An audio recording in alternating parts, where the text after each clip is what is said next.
Hey, what's up, guys? This is going to be the first video in the course. Hopefully, you can hear me. Um, but we're going to be going over the planets here. Um, I'm currently looking at tarot.com. They have some good information in regards to the planets, at least when I last looked at it. But it might be freezing up a little bit. So I'll probably just have to wing it. Um, so we're going to go through the nine essentially astrological bodies because I don't think this website is working. So we could start with the sun. The sun basically represents I am, and it is essentially the seed of the soul or the identity, right?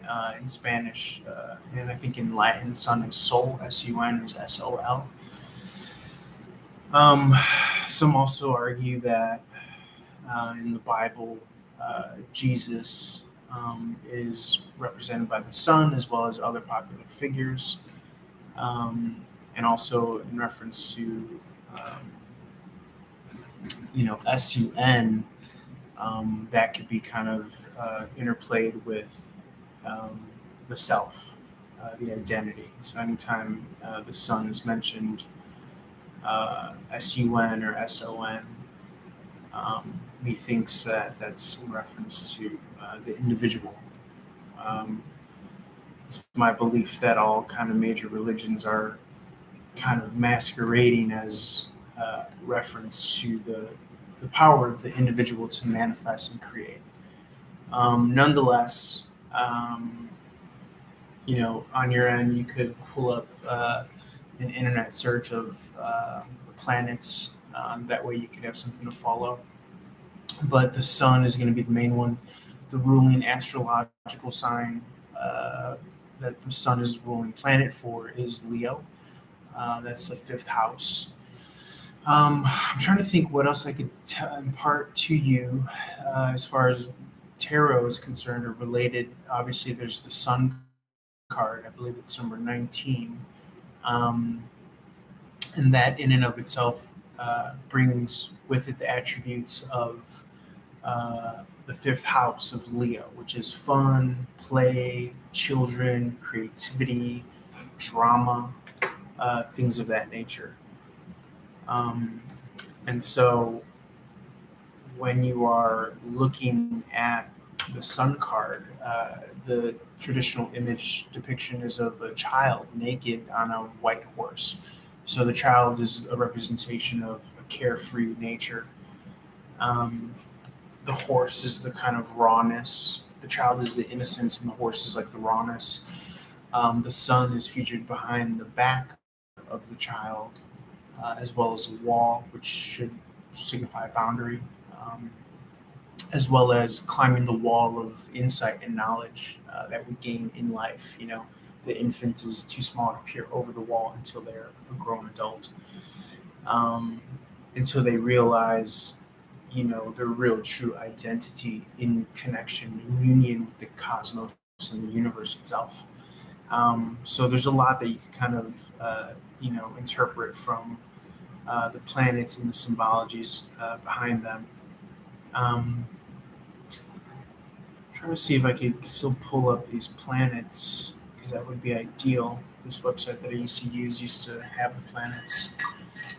So, nonetheless, the sun is I am. Anytime you kind of read it in someone's astrological chart, that's essentially the seed of their soul or identity, maybe even the mission or their purpose in this lifetime. The tools and attributes that they would use to further develop themselves and achieve mastery of their own zodiac sign. Um, let's see, I'm trying to think what else I could share with you. We could move on over to the moon, but just know that um, The sun is related to life, self, identity, the I am. Um, we could speak to the fact of how all major religions, revere it in some way, shape, or form, ancient, modern, Greek, Roman, famously, um, Egyptian culture. Um, I'm trying to think if there are any uh, kind of outliers or mainstays other than the actual sun card in the tarot. Certainly, there are other representations of Leo, but I think for now, the main major representation will be the sun card, as well as with the moon, which is a great segue. The moon is representative of emotion and security, emotional security. Um, if the sun is the soul, then certainly the moon is the kind of epoxy of the emotion and the thinking, right? The emotional state feeding into the thinking state of mind, and the thinking state of mind feeding into the emotion. And so this is where you get manifestation, picking and choosing higher emotions, picking and choosing higher thoughts and approaches. Um, Leaving room at the top, as I like to say, for miracles and magic, right? For the other, the unseen, the unknown, um, to surprise you, to fill that void, to show you that you're not alone. Um, and when I think of that, I think of the moon card in reverse in the tarot, and that does kind of speak to more so those new moon energies, which at the time of this recording we're actually in a new moon in Sagittarius. Um, but the new moon, or for the purposes of this conversation, the moon card in the reverse in the tarot speaks to the unknown, fears, the unconscious, subconscious, worst case scenario, or best case scenario that hasn't been revealed yet. That's the key caveat. Cancerian sign is the astrological zodiac, sign associated with the moon card. That is the fourth house in the astrological wheel, which you could Google and bring up on your end as well if you're taking notes and studying images online. Um, Obviously, we're all going to have different placements of where our sun sign is, where our moon sign is. Um, So yeah, emotion, emotional security, the mind, the emotion process, feedback loop, right? The thinking and emotional feedback loop. That is the moon. I'm also going to try to pull up some, I'll call time of this recording, December 10th, 2023, um, energies, current energies. So I'll be referencing current placements. Maybe at some point we'll speak to astrological aspects, but for now, I'm just going to try to keep this to, um, the planets. Currently, the sun is in Sagittarius. Um, this is more of astrological aspects, but it may be worth mentioning since this is all kind of interconnected, right? Astrology is intimately related to the tarot. Um, Especially in regards to the energies that we're picking up. So thematically, this is good um, to understand as far as when you're doing readings, you're picking up on the energies of the current zodiac placements, the planet placements in said zodiac. So right now, we're currently picking up on Sun and Sagittarius energy. If you're in Western astrology, if you're studying Eastern sidereal astrology, it tends to be that every placement is pushed back. So the sun would still technically be in Scorpio if you're studying Eastern sidereal astrology. But for these purposes, we'll stick to the West, Western tropical. The sun is in Sagittarius. And so the I am, the self, um, is going to be um, kind of channeling, and or this season is best served leaning into the powers of Sagittarius in regards to the sun, life, and identity, leaning your life, your identity into the power of Sagittarius. Sagittarius, this is the 10th house ruled by Jupiter. The ninth house ruled by Jupiter. Jupiter's Sagittarius' ruling planet, the ninth house, that is again. And this has to do with higher learning, philosophy, travel, growth, expansion, luck. Obviously, certainly tied to some of the attributes of the planet Jupiter. You'll find that the attributes of the zodiac houses carry over and cross over with the ruling planet. Um, and so we can kind of jump to the fact that the planet Jupiter has to do with luck and abundance. So, there's no coincidence that we, celebrate the high holiday of, Christmas during this time and or, around it. Energies of growth, expansion, New Year's, Christmas, the holidays, things of that nature, that whole kind of December season that Sagittarius kind of rules over, starting in, I want to say, late November 20th to about December 22nd. And of course, there's always some carryover when signs are moving, when planets are moving, when the sun, I should say, specifically is moving through signs, as well as the other planets. Um, and so, as we kind of progress, we could continue with the theme of the season and move into Saturn, which is another planet here. Um, that zodiac house is going to be the 10th house. Saturn is going to represent boundaries, rules, restrictions, regulations, adherences, something that's going to kind of hold back that pure, unadulterated growth that Jupiter may bring, right? Any pure, unadulterated growth ends up becoming a sickness, a cancer, if you will. No pun intended. Um, and so Saturn is this kind of balance and equilibrium. Now we can dive into the symbology of what some truth seekers may come to understand as, uh, the worship of Saturn, the planet. Um, in particular, its North Pole, which features a hexagon. Some people, depending on, I don't necessarily like to just throw the pejorative conspiracy theorists. I'll say truth seekers for the sake of being on the right side of history. But um, some truth seekers believe that those that rule this planet, the high families, the high bloodlines, um, have much to do with Saturn worship, the symbolism of the cube of Saturn, again, the hexagram featured on its North Pole, I believe, as well as one could kind of understand to be the cube worship in Mecca. The six-sided star in the middle of the Jewish six-sided Star of David is the hexagram as well, the six sides.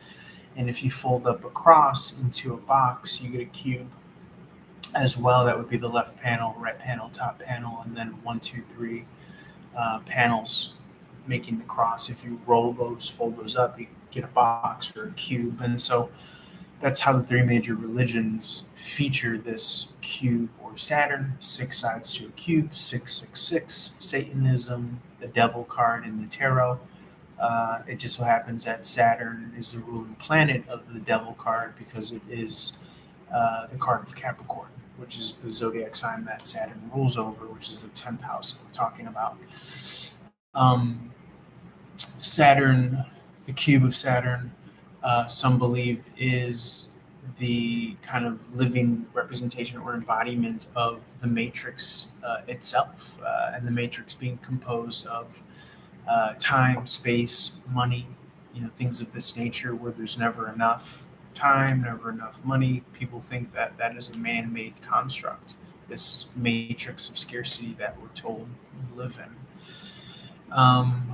If you look at the dials on a clock, if you subtract the every opposite corresponding number from its opposite, the 12 and the 6, you get a 6. The 9 and the 3, you get a 6. And all around the clock, you get 6. 6 is the number of carbon. That is what makes up human matter. And so the concept for many truth seekers and lineal truth seeker historians, um, or those that are responsible for these mysteries of this reality that we live in, know that carbon 666, the embodiment of flesh, is that which we are up against in our journey to raise our consciousness, from flesh to something greater, high spirited, that in league with the soul, uh, the highest of highs, our ideals. If you want to talk about the spirit realm.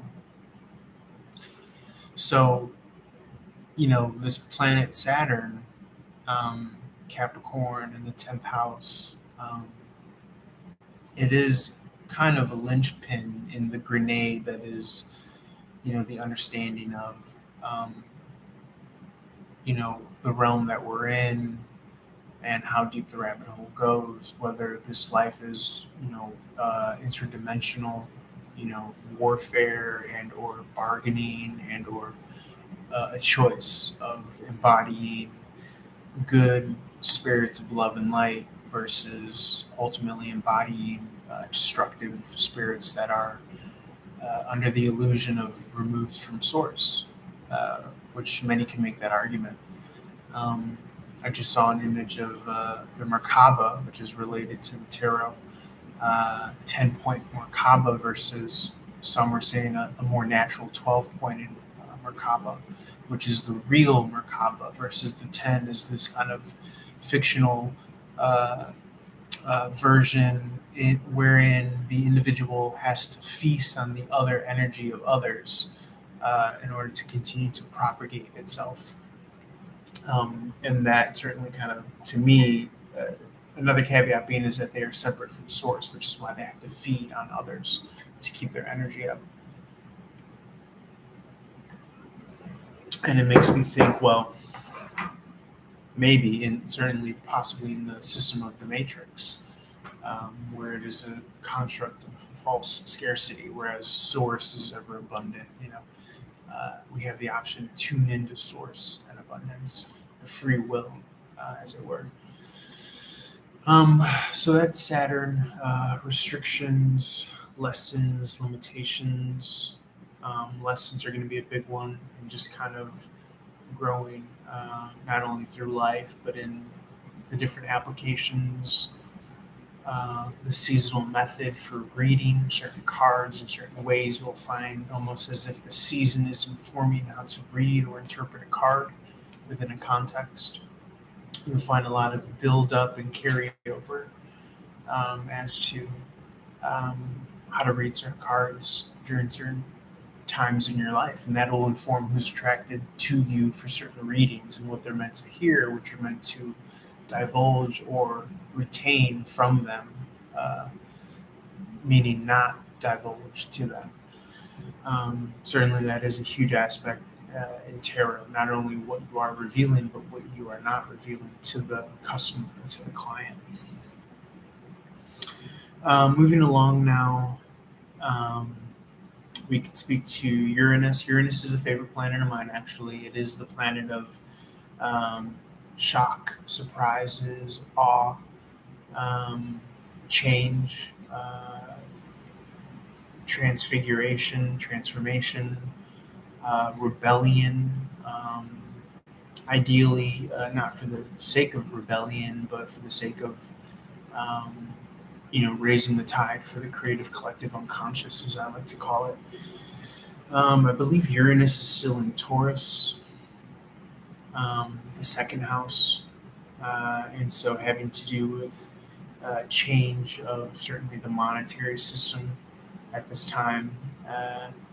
It makes me think of cryptocurrencies, maybe even means in which you generate wealth, um, how you create value and worth, or how you embody as an asset something of value and worth keeping around. Yes, Uranus is in Taurus until 2025. So look to see a lot of changes in regards to that kind of value. It's like a reevaluating period here. It's been in Taurus since March 2019, and it will be in there until July 2025. So at the time of this recording, we have about a good year and a half, um, which is interesting. If you look at some of the placements, again, I'm at tarot.com/astrology. You may even be able to sequence and correspond and correlate certain periods and phases in your life with the current setting of the planet in the zodiac placement. You could even look at like certain administrations, presidential administrations, the Obama administration, and review, what planets were in what sign during that time. Certainly for big stage, world and life events like COVID, things of that nature. Wars, you could dive into histories. There's backlogs and catalogs and historical, um, record of astrologically where signs were configured for different epochs and pockets of time.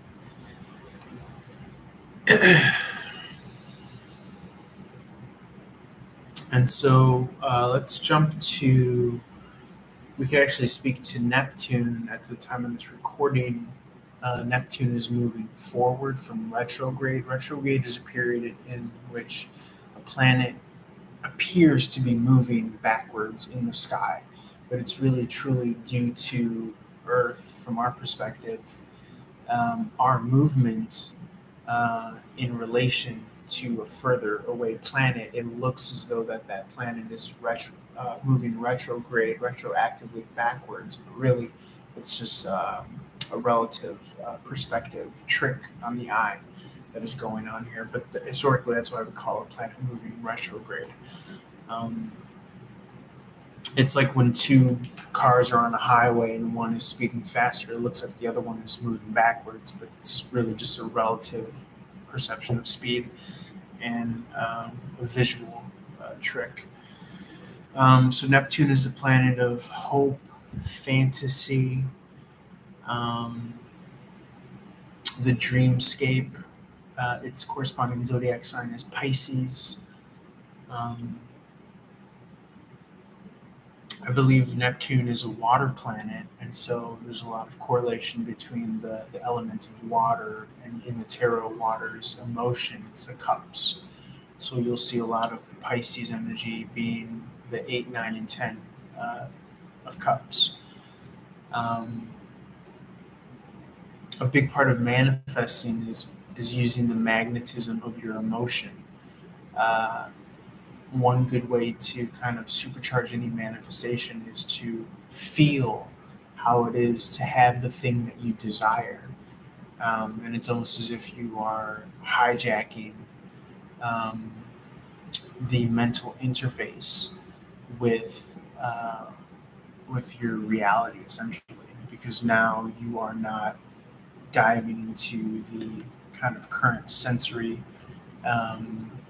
3D expression of the quantum, but you are positively manipulating and hijacking and magnating.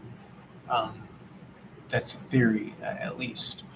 And you might have moments in your life where that is something that becomes made manifest, and you are then a living example where you have proof, first person proof,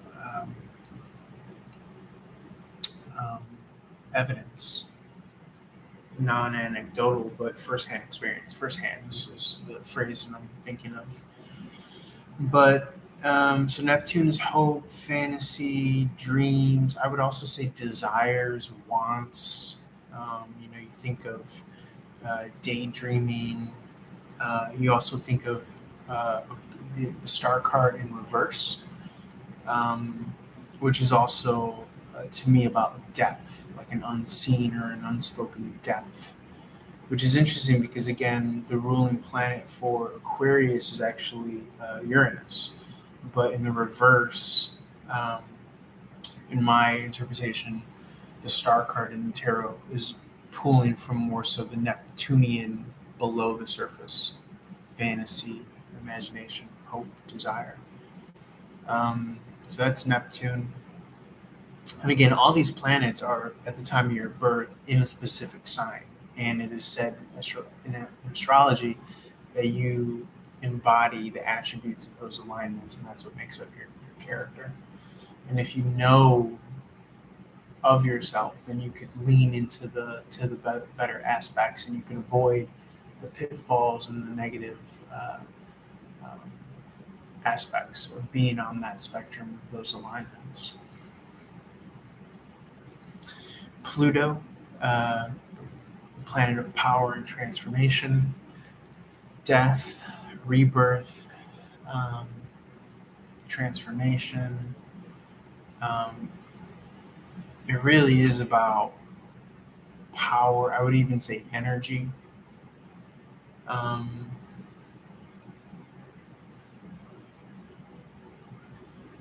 which I think in this context is different from strength, right? The strength card is more so an embodiment of the zodiac of Leo and Virgo, and less about Scorpio. Certainly, one could argue of how power and strength are different. Pluto seems to be more on the spectrum of Uranus and Neptune, right? What's piercing out of the ocean, the tip of the iceberg versus the depth. And certainly the potential energy, the potential capacity is what I think of when I think of Pluto. Um, I would even go as far as to say maybe what's in store, almost like a battery archetype. Um, plutonium, uranium, things of this, radioactive, where something is um, storing energy.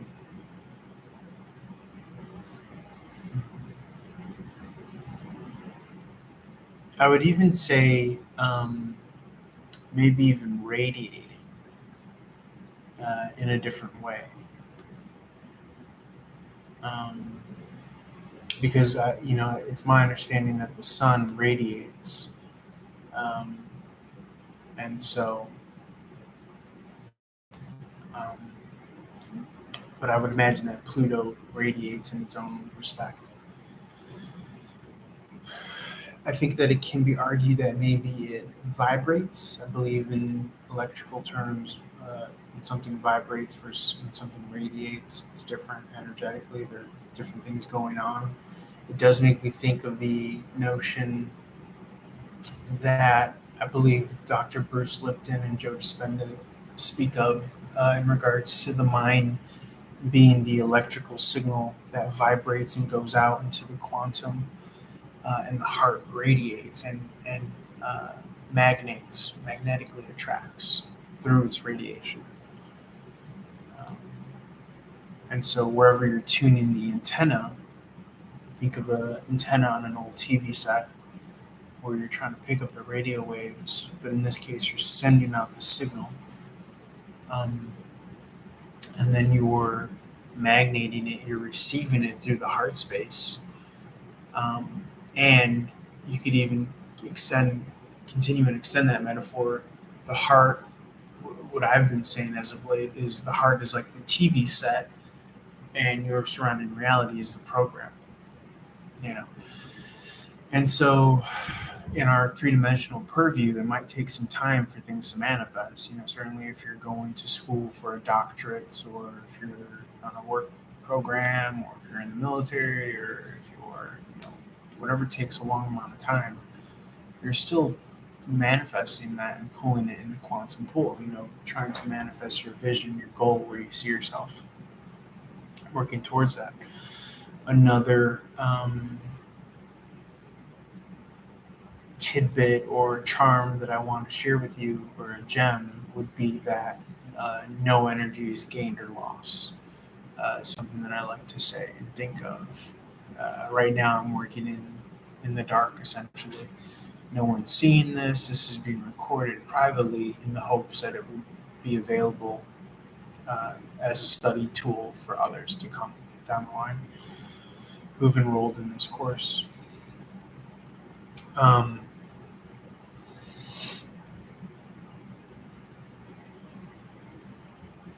and just a reminder, you should take note. It's always good to have this at your disposal, but taking notes would help as well. Getting a fresh notebook and making sure that you are um, taking note here. And again, making this your own. The precept is that you use the information that I'm giving to you so that you could, as the backbone, as a scaffold, so that you could add on and eventually make your own system, pulling from bits of wisdom and knowledge that you come across. So Pluto, power, transformation, um, rules over Scorpio. This is going to be um, I believe it is the 8th house in the zodiac. Let's see, the other planets remaining, Mercury, Venus, and Mars. Mercury, the planet of intellect and communication. As above, so below is the famous motto associated with this. Um, I believe it's a Roman god. Mercury, it could be Greek. Correct me if I'm wrong. But um, this planet represents intellect and communication. And it makes you think of the magician card in the tarot. The planet Mercury rules over the magician's card, and the magician is pointing above with his wand, um, with the caveat of manifesting above, below. Um, you could understand above to be the ethers, the quantum potential, and or the mind. You pray to God above. You cast your hopes and dreams above into the universe, right? The universe is above. Some can argue that it's really just an homage to the fact that our mind is at a high point, um, of our being, and so we refer to the heavens or above as the highest point of ourselves. Intellect, communication. This is all happening at the top of our iceberg, so to speak. So Mercury is intellect, communication. Um, this is going to be the 3rd house in astrology, which has to do with education, siblings, neighbors, communication, manifestation. What are you tuning into? What are you communicating? What are you receiving from the heavens, from the cosmos? What are you making into word with your voodoo magic or quantum spooky shit, as I like to call it? I say that with love and reverence. Um, Venus is the next planet. 1 second.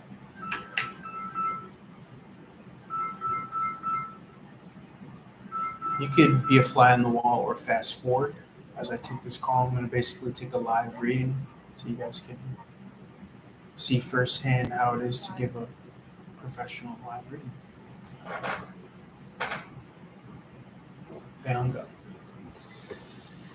I'm glad that happened though, because it informs me on how I should field whether I take the call or not. Let's see. So Venus's desire and relationship. This is also love and money. Um, One of the ruling cards of Venus is the Empress. This is going to be represented by the signs Taurus and Libra. 1 second, let me take this call. You guys can either fast forward this part or listen on it as an example.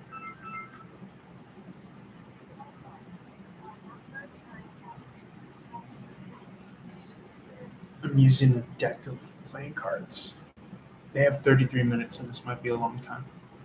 FYI. Fast forward. Hi, this is Dylan. Hey, how's it going, Melody? I'm doing okay. What can I help you with?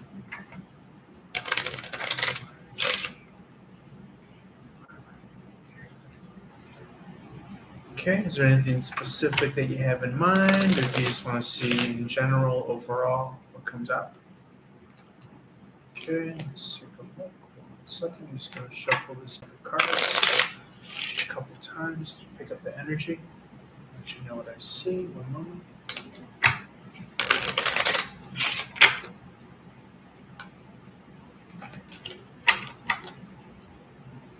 Oh, 1 second.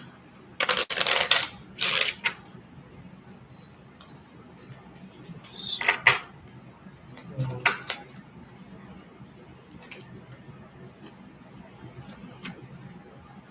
Okay, let's see. So I do see relationship energies are coming out first and foremost. This could be within the context of where you're coming from. If this is work, this could be work related, or this could just be a personal romantic relationship. If you're in the market, I will say though that the energies that I'm seeing are more so like fast in, fast out. So again, feel free to apply it to wherever it fits best, whether it's work or, like I said, a personal romantic relationship. But in any event, the energy is like non-committal, not long-term, fast in, fast out. So just something to keep in mind if that's what you're looking for. Again, whether it be employment or a personal relationship or something of that nature. Um,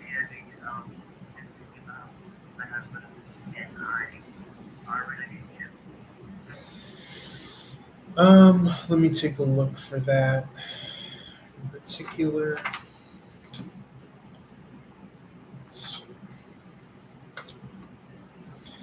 I do see a new opportunity here with the Ace of Pentacles on the upright. This could have to do with money, resources, something of value, something new coming in to help affect the connection. Is how it's coming across in the form of new communication. Um, let's see if there's anything else. Wanting to come out here.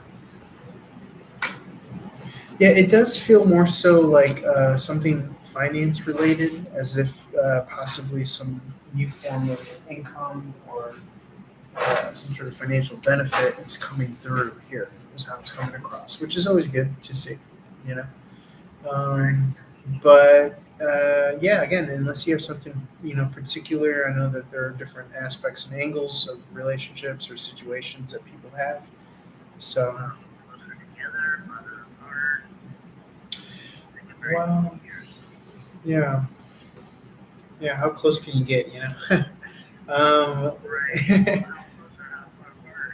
yeah. Well, the only thing that is a little bit, I would say, concerning is I do think that there is a little bit of a not seeing eye to eye element right now.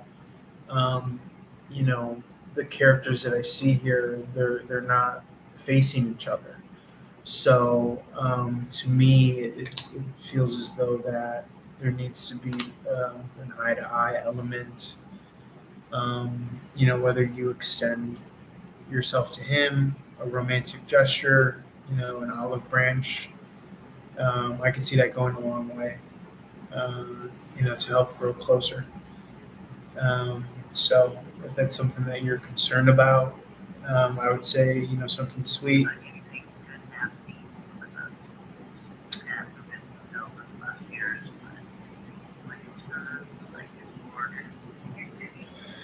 Um, yeah, yeah. Well, again, I think that the cards are being very practical, and they're saying that like little gestures go a long way, you know. So whatever you could have in mind to bring back some romance. The good news is that there's not this sense of it like going to hell in a handbasket on its own. What we're getting here is saying that there's room for you to act, and again, at the risk of sounding repetitive, this is saying that you can do sweet, kind gestures to help bring that romance, um, together back. Um, and might sound oversimplified, but that's really what I'm seeing here. Um, you know, um, well, let's see. To me, it feels like this is a situation that, as you may have alluded to, has had its ups and downs. I'm not sure how, um, to what extent, or if we're talking infidelity or a third party situation, but that's coming across as in the past, and this is a time to hit the restart button. Um, So yeah, the reason I say that is because, like I said, the Knight of Wands is non-committal, so that can be a bit of a player energy. This energy gets a bad rap, but that's one of the caveats it brings to the table. And then the Three of Cup here can reference a third-party situation. So again, on the worst interpretation, that can be, if there were any ups and downs as far as fidelity in the past that you know of, but if you're in a situation where that's not even on the radar, then I would not take that as your message. I would not take that worst case interpretation. But everybody's situation is different. So to me, what's coming across is more so just you know bygones be bygones, water under the bridge. Let's start anew here. Is how it's coming across. Um, and that in turn is going to help create things being better. um, and yeah, the cards are just really wanting to underscore like simple gestures, like if somebody likes a particular brand of candy, or little knickknacks, or yeah, well there you go, and that goes a long way. So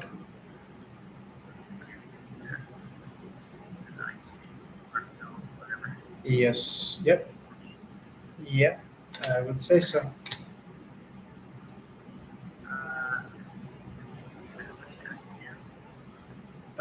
We've been on for about 8 minutes.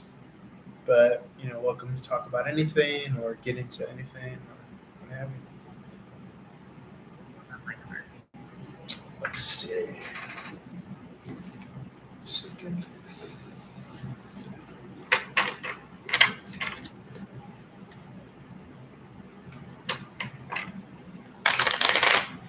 Let me get you a fresh shuffle here. One moment, bear with me.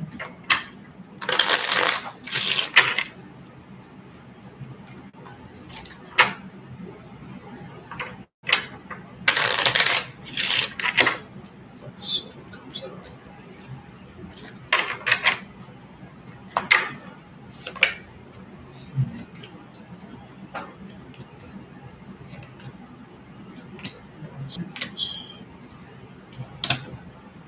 So I am seeing the energy of a higher up here. Could be a manager or supervisor. Really not seeing anything negative. I'm not seeing anything drastic or any major changes. I really just see a lot of harmonious energy. Um, which there's always some, bad apple in the bunch as far as work, or if you're working with other people. But right now, things seem pretty kind of safe and kind of calm here. Like that's probably the holiday season. It might have a little bit of a good effect on the energy of work. But I'm really not seeing anything, tipping the scales any one way. I see room for new opportunity, growth. That Ace of Pentacles coming out again. I mean, interestingly enough, that came out for the relationship part of the reading. So that could be the offer that we were seeing, something new, a new financial opportunity, a new opportunity to um, generate some more value or invest, and that could be coming through work. So, not too sure if you're in an environment that allows raises or promotions, but this Ace of Pentacles is something good here, um, that is going to have a good effect on you. So, yeah, it's exciting.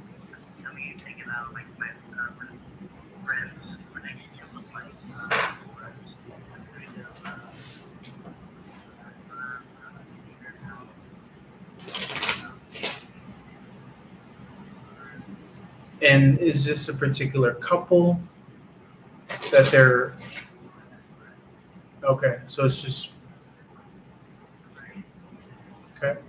And is she with somebody, um, or he? Is she in a relationship? Because I am seeing a match here. I'm seeing something that suggests, yeah, that suggests that she's in a relationship. Um, yeah, my Queen of Sword here, my King of Sword here, are characters that are out here. So it feels like that's who we're picking up on. They actually came out here before you mentioned her. So very cool to see that. Let's see here. And are you in no? You're in no communication with her at this time. Is that true? Okay. Um. Yeah. Yeah. Yeah. Right. Well, I do see being able to, if you decide to, being able to extend an olive branch and reach out and, send a little bit of, I don't know if it's going to be literally like a care package, but, whether it's you on your own behalf going to pay a visit or reaching out in some form, I could definitely see that happening here. Um, so and now might be a good time as well, since again we're in the season, the holidays and things like that, to be able to turn a new leaf. Is how it's coming across. So yeah, very nice. I like what I see here. Let's check a look.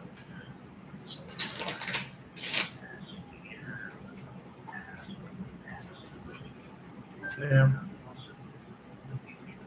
yeah, yeah. Let's see.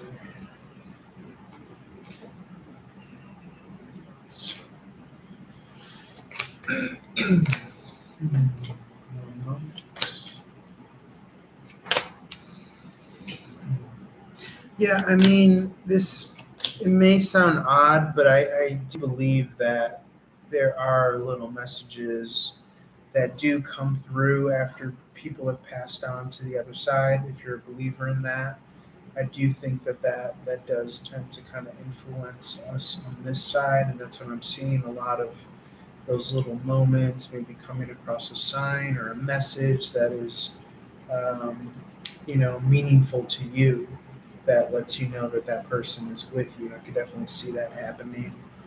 Um, I do see the energy of your husband coming through. He's coming across as the King of Pentacle here. His energy is coming through in regards to looking at possibly a work situation or a living situation. Um, him achieving or attaining something that he's been wanting or working for, which looks really cool here. Um, it's, yeah, I'm seeing that his energy is coming across as freed up and as if he has a lot of positive options to pick from. So that's very positive. Something with your husband is coming through. Like I said, it could be work related as well. Um, yeah. Let's see. Yeah.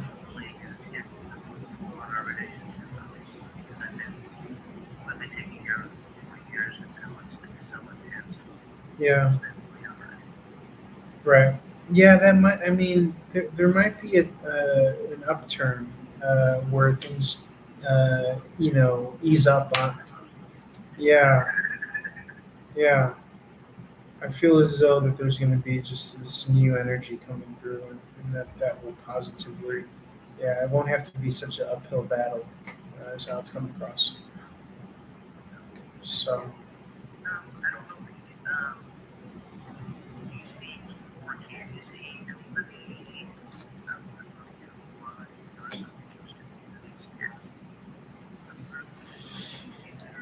Yeah, we can take a look. Yeah, most definitely. One second.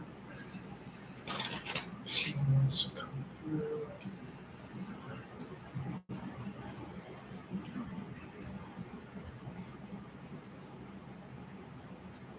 One second.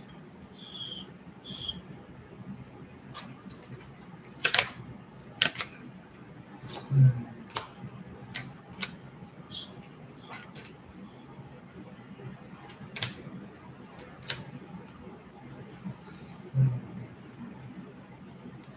So the only kind of out of like the cast of characters that I do see this may hit or it may not hit, I see two for now. I see one, a younger male, and then I see a woman here. Um, I'm not really getting a terribly older energy, but I do see a male and a female energy. The male could have been the birth year of Aquarius or Pisces, or I should say the zodiac. And then the woman could have been Gemini or Cancerian energy. Um, but those are the characters that came out for that.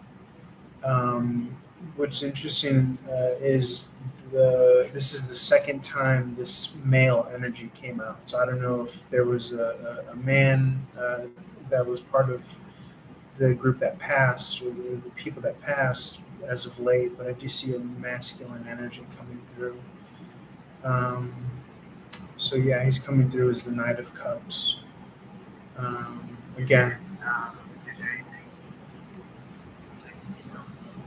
um, it's- yeah, let me try to see. 1 second. There's a message or anything.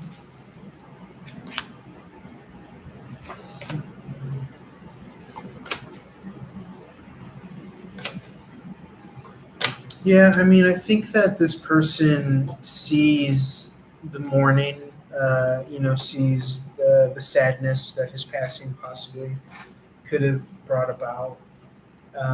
That is one aspect of, where it's, this person is making a departure, really. But I think overall, there's going to be a kind of healing over and acceptance the more that you kind of tune into, you know, the other side and keep yourself open to that and know that things are not just as they may appear to us on this side. And I think that unfortunately most of us settle for just what we see in the the four surrounding walls that we're in, or in the physical financial position that we're in, or whatever it is, our health. But to me, this is more so just the message of uh, yeah, I don't want to sound so blunt and frank, but like, there is another side, and there is something that empowers us really, because we could tune into it and we can manipulate our own uh, feelings and our own thinking and our emotions. And I mean that in a positive way. I don't mean that in a negative way. Um, it's almost as if we could, tune into those good feelings for no reason, and that ends up kind of flipping our state of being. As opposed to, I think most of us, we're working from the outside in. We're waiting on the bad news to have a negative effect on us inside. So this is saying more so, hey, you don't have to do that. You could just, on your free time, enjoy. and have fun. And that's not to say that you're not already, but really just getting into that groove of enjoying and having fun on this ride. Uh, Sorry if I'm sounding trite or silly, but that's what I'm getting. That's what I'm getting here.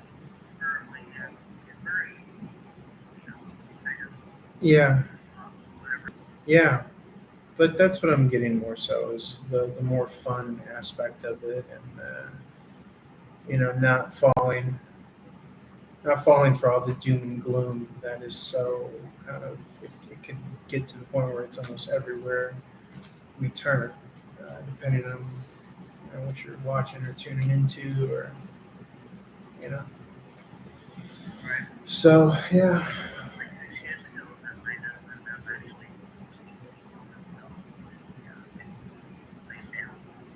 yeah, yeah,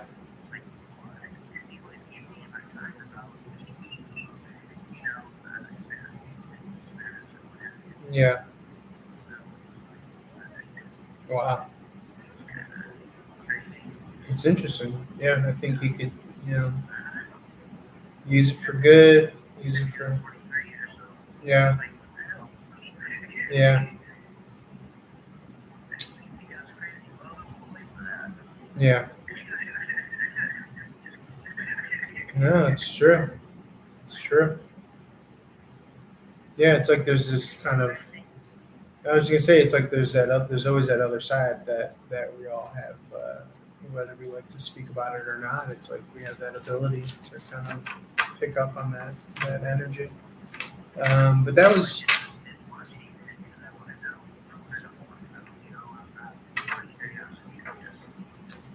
what was that you're saying?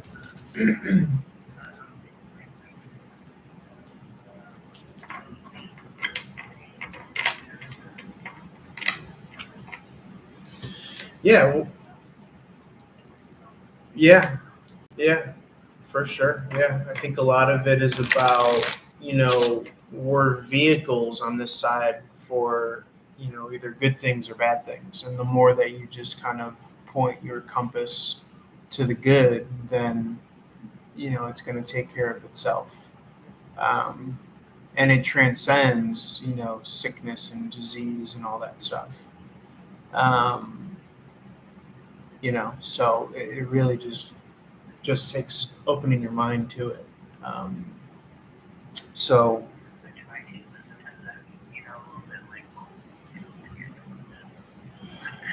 yeah, yeah, yeah. Well, like I said, it depends on what you're opening yourself to. Certainly, we could open ourselves up to negative, scary, spooky things, or we could open ourselves up to good, happy, healthy things. I think both exist, you know. And the good news is that you're in the driver seat, and you have the power to pick. We have the person, the individual has the power. Um, but I think that we live in this world that doesn't teach us that. It doesn't let us know that. It wants to not let us know, what our power of choice actually is. Because then when you get really comfortable with your power of choice, then you could create some really cool shit, and help, people and have a good effect. Uh, and so I think that that's the stage that we're in right now, is where a lot of people are realizing it's not just pardon my French, but it's not just the shit show that we're seeing on TV. It's a lot of it is what we make it. Well, just walking out our front door and seeing all the, the vastness that's there available, you know. So yeah.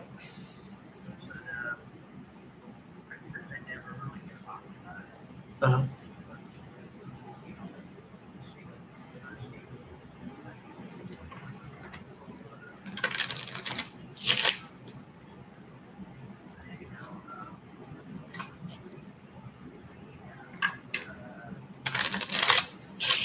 So I think dreams are a doorway into that as well. Yeah.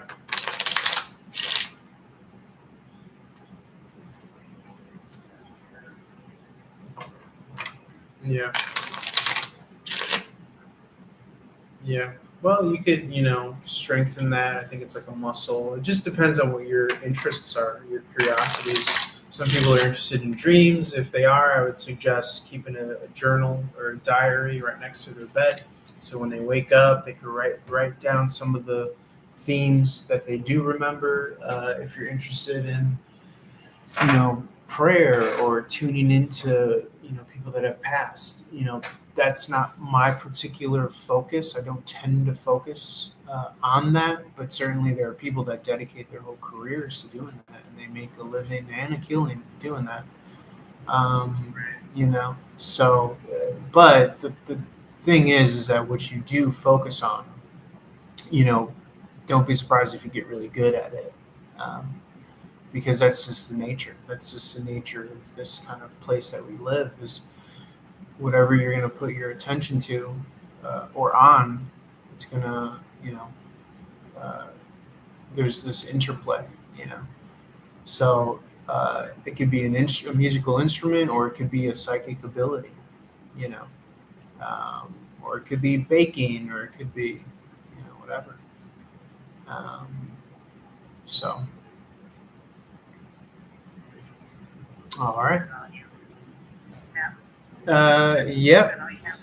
Yep. I think so. All right. God bless. Have a good day. Bye bye. Okay, so I was in the middle of going through the planets. I got a call. Um, so it's good because I'm able to take that live call.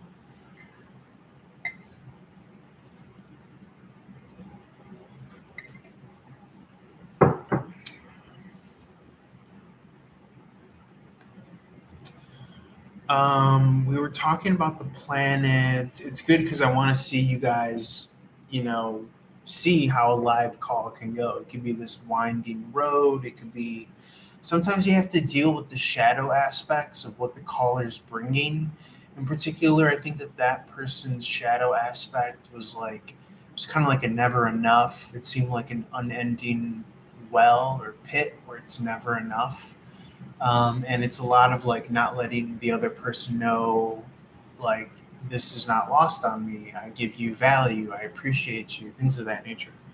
Um, and so as a reader, I have to be mindful. You have to be mindful not to fall into that shadow that you may be dealing with that the caller has. Um, but so, and that's another fascinating aspect in its own right, right? So we're talking about Venus, the planet of desire and relationship. This is also money and power. Money and relationship. Desire and relationship as well. This is the house of Taurus and Libra, respectively. That's the second house and the seventh house in the astrological wheel that Venus is a ruling planet for. Um, So anytime you see Venus in a sign that it is, let's say now, like Libra in this current season, it's going to bring its attributes to that aspect of your life. Right now, actually, I correct myself. Venus is no longer in Libra; it's in Scorpio. But certainly, Venus and Libra brought some balance to those sectors of your life, because Libra is about the scales of balance and justice and fairness. And even though you may not see all the manifestations, certainly behind the scenes, something is being done there. Um, let's see here. It also does make me think of the progress of the card of Libra, which is a major arcana, the Justice card, number 11, I believe, and how um, there's almost a sequence in the tarot of the major arcana where there's expansion and then there's evaluation, um, almost like a Saturnian slash Venus combo with the scales of Libra there because of the evaluatory, uh, the boundary of evaluation on the expansive Wheel of Fortune card, which is the card of Jupiter. And then after Libra is the Hanged Man, the Pisces card, Neptune card. And so the sequence is almost as if this individual is being evaluated, um, because there is a sequence of death, number 13. And then I believe Temperance is 14. 15 is, I think, the Devil card. 16, I believe, is the Tower card. And then you go into 17, 18, 19. I think 17 is the Star card. But the sequence almost comes across as if the Hanged Man is being judged and evaluated as he passes into the underworld. Cleansed with the Star card, and then eventually resurrected with the moon, the sun, this rebirth emergence, and then certainly before the Tarot's major arcana ends, the Judgment card, which is resurrection, until you get to the World card, which can be, you may possibly even understood as passage to paradise. Sophia is depicted in the clouds. And so it makes me think of, to the point of maybe not seeing the manifestations, maybe, and not to project worst case scenario, but possibly Venus having to go into the sequence of going into the underworld, certainly the winter backdrop is on the zodiac parabola. If you break up the wheel into the seasons, it goes like a parabola, as opposed to the upside and the downside could be placed over each other to get the circle of the zodiac. Santos Bonacci, which is someone that you should look up as well, speaks to this, where the zodiac wheel can be turned into an up and down parabola. Not to say that Venus in Scorpio is going to bring about the death of relationship or money or love, but I think that it's going to speak to the core value behind closed doors. What are your connections with love and money? And I think certainly this is a good opportunity to manifest as well. So we're talking about the planet Venus. This is love, romance, certainly the beautification aspect that Venus represents. And I think she's an ancient Roman goddess or Greek. Aphrodite, I think, is her either Roman counterpart or Greek counterpart. Desire, interestingly enough, at least on this website, is associated with Venus. I've never really personally associated desire with Venus. I associate that more so with like a Neptune component: desire, fantasy, hopes, wishes, fulfillments. My personal interpretation of Venus, again, is more so relationship, romance, money, finances, the beautification, beauty, aesthetic. I would even go as far as to say kind of mathematical sequence, like the Fibonacci sequence, where there's a certain beauty ratio component to beauty, this characteristic of an even sequence that is pleasing to the eye, aesthetics. And so certainly that could have an influence on your life, and you can look and see, you know, what time of day, because depending on what time of day it is, the planets in the zodiacs are in constant flux, and at certain given hours, there are ruling planets for all 24 hours in the day. And so that might benefit you to be able to learn what those are. Certainly, that's something that you could look up and see what hours planets rule over.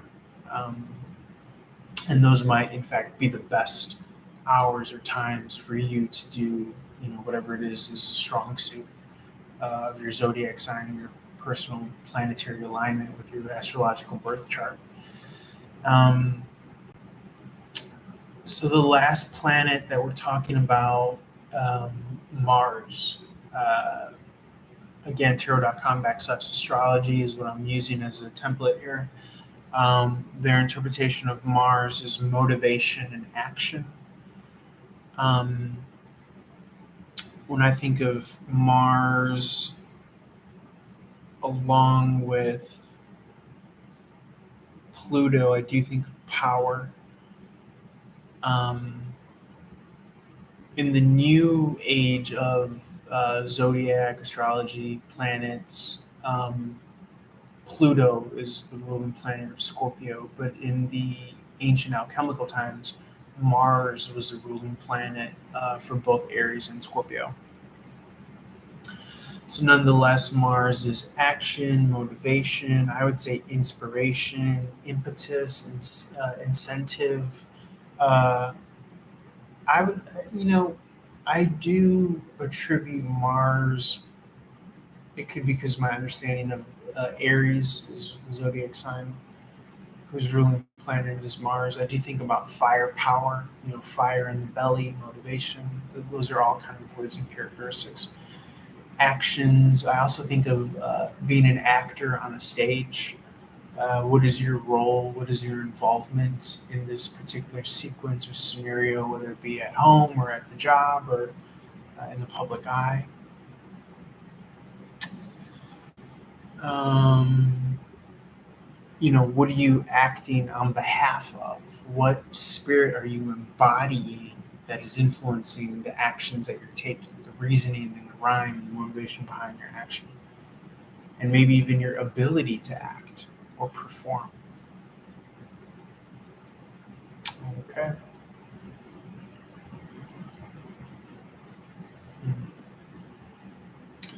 All right, so that was kind of interesting. Did an hour 12 because we took a live call and we went through all the planets. So I think I accomplished exactly what I wanted to for this, first video, depending on when you're coming across this. The next one will have to do with zodiac. We covered a fair amount of the zodiac. Um, Certainly, there are dual signs to some of the planets, so it's not as if we went around the wheel of the zodiac.